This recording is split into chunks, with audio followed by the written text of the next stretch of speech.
नमस्कार, मी साक्षी.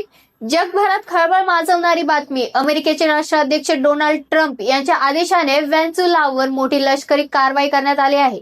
व्हेनेझुएलाचे राष्ट्राध्यक्ष Nicolas Maduro आणि त्यांच्या पत्नी सिलिया फ्लोरेस यांना अमेरिकन सैन्याने अटक करून थेट अमेरिकेत नेलं आहे. मादुरो यांना ड्रग तस्करी आणि नार्को टेररिझमच्या आरोपाखाली न्यूयॉर्क कोर्टात हजर करण्यात आले, जिथे त्यांनी स्वतःला निर्दोष घोषित केले आहे. 3 जानेवारी रोजी रात्री कारकासमध्ये अमेरिकेने स्पेशल फोर्सने धडाकेबाज छापा टाकलाय.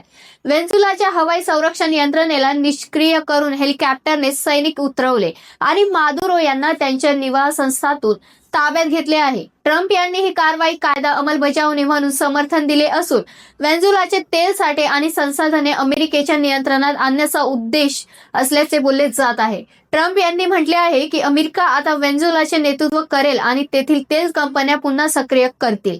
जागतिक प्रतिक्रिया काय आहे यावर तर या कारवाईचा रशिया, चीन आणि क्युबासह अनेक देशांची तीव्र निषेध केला आहे.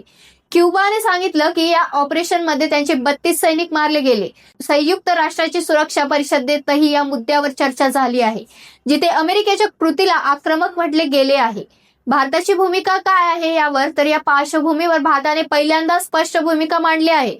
परराष्ट्र मंत्री एस जयशंकर यांनी लक्झेंबर्गमध्ये म्हटले की व्हेनेझुएलातील घडामोडींमुळे आम्ही चिंतेत आहोत. आमची सर्वात मोठी चिंता तेथील नागरिकांच्या सुरक्षेबाबत आणि कल्याणाबाबत आहे.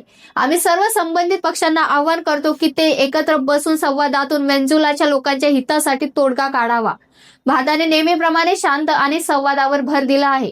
व्हेनेझुएलातील ही परिस्थिती जगातील शक्ती संतुलनावर कसा परिणाम करेल याकडे जगाचे लक्ष लागले आहे. भारत अमेरिका संबंधावरही याचा परिणाम होऊ शकतो. अधिक माहितीसाठी आमच्या सोबत जोडून राहा. धन्यवाद.